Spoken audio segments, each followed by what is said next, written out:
the indictment of Prime Minister Benjamin Netanyahu and his fired defense minister, Yoav Gallant, and the issuing by the International Criminal Court of arrest warrants for both. What is the significance, the geopolitical significance, if any, of these momentous steps?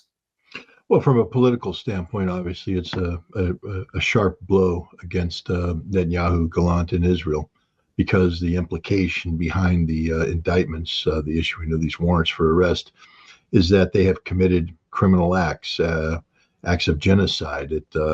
It furthers the case that many around the world, myself included, are making, that Israel is a genocidal state and that the leadership of Israel is accountable for these actions.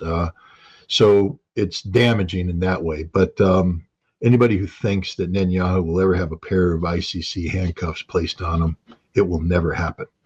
First of all, the United States has made it clear that it will never happen.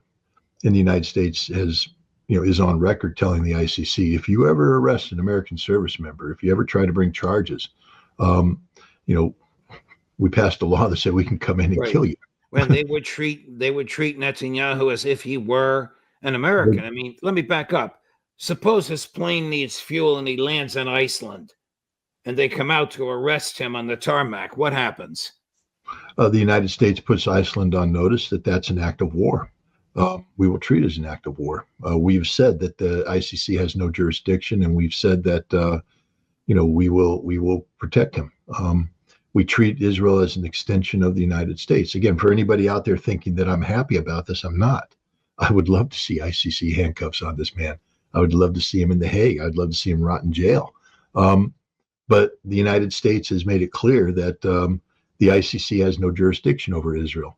And they've also linked the prosecution of Israelis by the ICC to the same framework of what would happen if they tried to prosecute Americans. Isn't this a just prosecution? I mean, I read it's actually a ruling by a panel of 3 judges. So the indictment process is different. In America, the prosecutors draft the indictment and they persuade a grand jury to ratify it. Sometimes the grand jury insists on changes which they can make.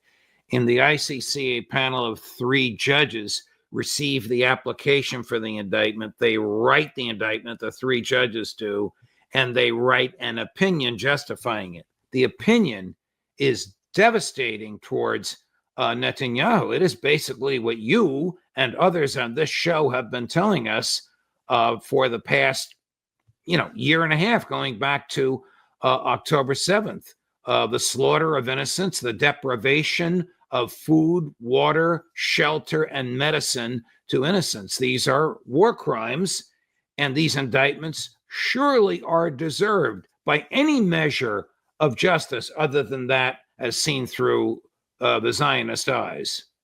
100%. There's no dispute. I mean, these are damning indictments. They ring with authority. They are fact-based. They cannot be challenged factually. But we're not dealing with facts. We're dealing with perceptions. And perception creates its own reality, especially when that perception is backed by the weight of the United States government. And in this case, we reject it. Keep in mind that the ICC once considered prosecuting American special forces in Afghanistan for murdering Afghan civilians. And they were put on notice that if you ever do that, we will arrest you. We will arrest your families. We will make your life a living hell. And they quickly dropped it.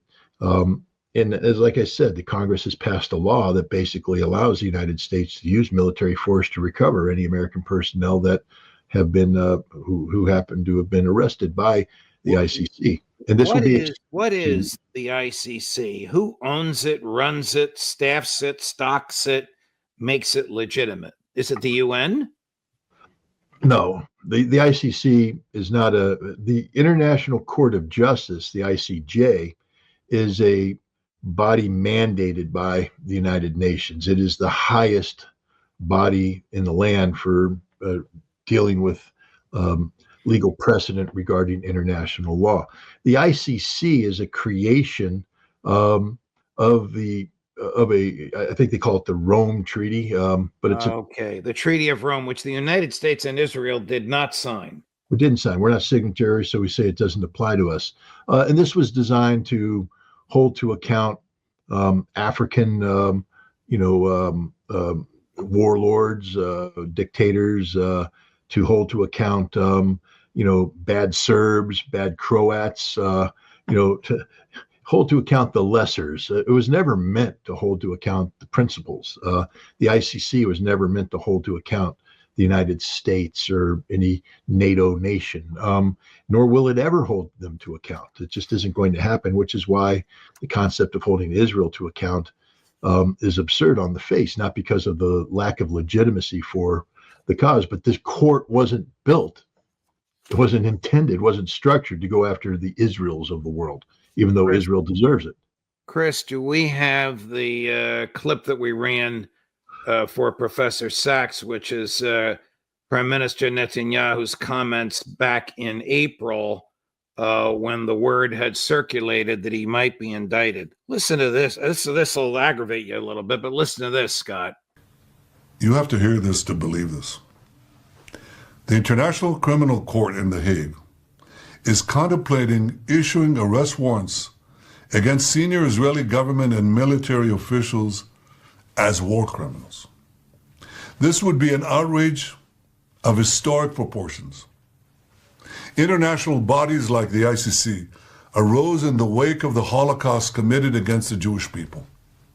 They were set up to prevent such horrors, to prevent future genocides. Yet now, the International Court is trying to put Israel in the dock. It's trying to put us in the dock as we defend ourselves against genocidal terrorists and regimes, Iran of course, that openly works to destroy the one and only Jewish state. Branding Israel's leaders and soldiers as war criminals will pour jet fuel on the fires of anti-Semitism, those fires that are already raging on the campuses of America and across capitals around the world. Does that surprise you, that self-righteous victimization response? No, I mean, just imagine if the Allies had tried to, pull a Nuremberg without actually defeating Nazi Germany. And imagine Hitler and Goebbels and Goering coming up, and they would make similar statements. The German people this, the German people that, da da da da da da. Benjamin Netanyahu is a Nazi. He's a Zionist. The same thing. I mean, he behaves as a Nazi. What he's doing to the Palestinians is just as bad as what the Germans did to the Jews. I mean, the Palestinians may not be going up a chimney. No, they're being squashed to death with collapsed buildings that are blown up around them. I mean, death is death, and this is targeted killing by a group that believes themselves to be supreme, and their victims to be human animals. The Nazis viewed the Jews that way, and the Zionists view the Palestinians that way. So it doesn't surprise me that Netanyahu did this. It's what you would expect from a genocidal maniac.